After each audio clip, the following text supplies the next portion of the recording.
Assalamualaikum warahmatullahi wabarakatuh. Teman-teman, perkenalkan nama saya Nur Rahmania, NIM 022010042. Baik, adapun tujuan saya untuk membuat video ini ialah untuk memenuhi tugas pelabuhan laut. Terima kasih. Adapun kriteria penentuan pembangunan suatu pelabuhan itu dilihat dari yang pertama ialah kondisi perairannya gitu.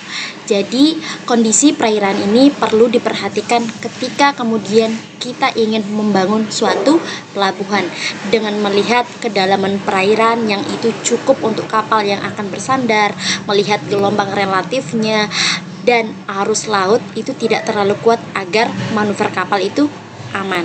Yang kedua ialah kita melihat kondisi tanah dan geologi. Yang ketiga ialah kita melihat juga aksesibilitas darat dan lautnya, yaitu dengan melihat apakah ini dekat dengan jalur pelayaran utama ataukah tidak gitu ya. Jadi yang keempat ialah fungsi ekonomi dan sosialnya.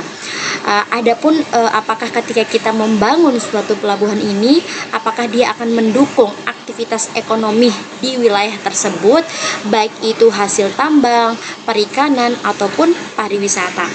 Yang keempat ialah keamanan dan perlindungan alam.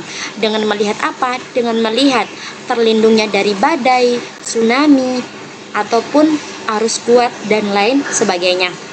Dan tentu juga kita harus mempertimbangkan lingkungannya.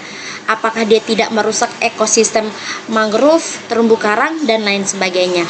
Yang terakhir ialah ketersediaan lahan dan perencanaan wilayah. Tentu ketika kita ingin membangun suatu pelabuhan, kita akan melihat gitu kan, apakah lahan tersebut cukup untuk kita membangun suatu pelabuhan. Nah, adapun contoh yang bisa kita ambil yaitu kita mengambil contoh di Pelabuhan Lembar yang berada di Lombok Barat. Nah, di Pelabuhan Lembar dengan hasil survei yang kami lakukan, kita melihat kondisi kolam pelabuhan ini tampak relatif tenang. Dan ini menunjukkan lokasi berada di teluk yang terlindungi dari gelombang besar. Sehingga ketika kita ingin kemudian membangun suatu pelabuhan atau merencanakan suatu pelabuhan, kita melihat apakah kondisi geografisnya itu terletak pada lokasinya itu berada di teluk atau tidak, sehingga kalau tidak bagaimana cara kita merencanakannya. Nah, dengan melihat aktivitas yang berada di Pelabuhan Lembar, salah satunya seperti ini teman-teman, adanya truk besar yang itu melintas masuk maupun keluar di jalur pelabuhan. Hal ini menunjukkan adanya roll on roll off akses darat yang sangat baik. Maka ini menjadi bagian dari kriteria penentuan pembangunan suatu pelabuhan, yang dimana harus melihat dari segi kegunaan atau fungsi dari pelabuhan itu sendiri. Nah, pertanyaan yang kedua ialah bagaimana cara mendapatkan pelabuhan yang relatif tenang dengan perencanaan arah angin dominan. Nah, mari kita bahas. Yang pertama, kita harus menentukan prinsip umum untuk membuat kolam pelabuhan relatif tenang. Tujuannya apa? Tujuannya adalah untuk mengurangi energi gelombang dan arus yang masuk ke dalam kolam. Sehingga apa yang terjadi? Sehingga kondisi air di dalam menjadi tenang untuk manuver atau berlabuh. Cara utamanya dengan menggunakan dua cara. Yang pertama adalah menahan atau merefleksikan gelombang sebelum mencapai kolam atau breakwaters. Yang kedua ialah kita mengubah arah masuk gelombang sehingga energi terendam, misal lengkungan kepala breakwaternya. Nah, cara yang kedua ialah kita melihat solusi teknik yang umum dipakai di lapangan. Yang pertama kita melihat breakwater pelekatnya, yaitu dengan cara apa? Menentukan struktur utama untuk menutup langsung area pantai, sehingga yang terjadi atau sehingga pantai di belakangnya relatif lebih tenang. Nah, yang kedua kita melihat saluran masuk atau entrench, yang kemudian saluran ini masuk dibuat relatif sempit dan terlindungi, sehingga sering disertai kepala breakwater di kedua sisi untuk mengurangi gelombang masuk. Nah, yang ketiga ialah kita melakukan perencanaan terhadap arah angin dominan dengan melihat apa? Letak entrance di sisi leeward, artinya belakang angin dominan, yaitu dengan menempatkan bukaan pelabuhan di arah yang mendapat lebih sedikit paparan angin dominan, sehingga apa? Sehingga gelombang dan spray itu lebih kecil. Nah, kita juga melakukan perhitungan angin dan gelombang, melihat batas operasi dengan apa? Dengan cara tetapkan kondisi angin maksimum untuk kegiatan manuver. Misalnya apa? Misalnya operasi manuver dihentikan bila kecepatan angin itu melebihi nilai tertentu. Nah, ditentukan dengan cara apa? Berdasarkan ukuran kapalnya. Yang keempat ialah kita melakukan perencanaan terhadap arus sejajar pantai.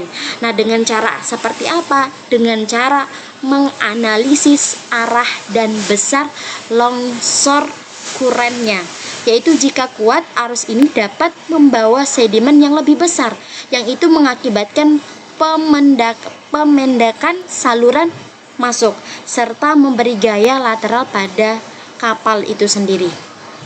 Nah, yang terakhir adalah kita mencari nilai minimum dan maksimum. Nah, dengan cara apa? Yang pertama, kita tentu mencari lebar dan ukuran kolam dengan rumus yang sudah ditentukan, yaitu dengan hasil HP sama dengan 1,23 meter. Nah, adapun data awal yang bisa kita lihat ialah data dasar kapal dengan DWT-nya 7000, di displacement-nya 11,500 ton, loanya 133 meter, LPP-nya 125 meter, lebar kapalnya 2,50 meter, tinggi kapalnya 10,60 meter, draftnya 7,60 meter, dan berat jenis air lautnya 0,25 ton per meter kubik.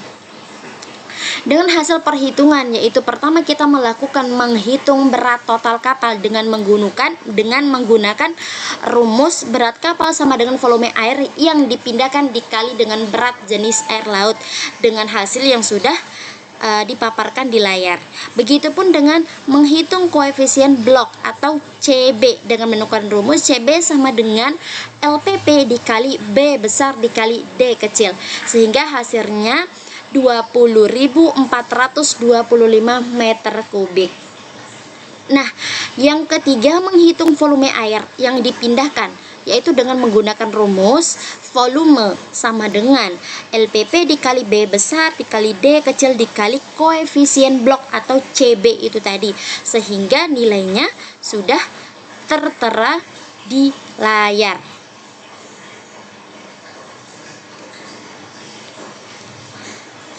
Nah, sebelum melanjutkan perhitungan, kita mencari draft maksimumnya. Dengan hasil draft maksimum sama dengan 7,65. Pertama lagi, kita mencari ukuran kolam labuh. Mencari ukuran kolam labuh dengan hasilnya seperti yang sudah tertera di layar. Nah, yang B ialah kita menghitung dimensi kolam. Yang pertama, area tempat sandar dengan rumus A sama dengan 1,8 L ditambah 1,5 L dengan hasil 1,440 meter persegi. Kita kompreskan ke hektar menjadi 0,144 hektar.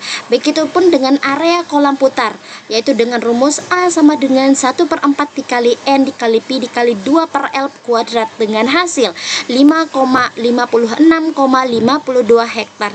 Ini adalah hasil minimalnya, sedangkan hasil maksimalnya ialah 1,27 hektar dengan luas kolam pelabuhan sama dengan 56,66 hektar, yaitu nilai minimalnya, dan 127,41 hektar dengan nilai maksimalnya.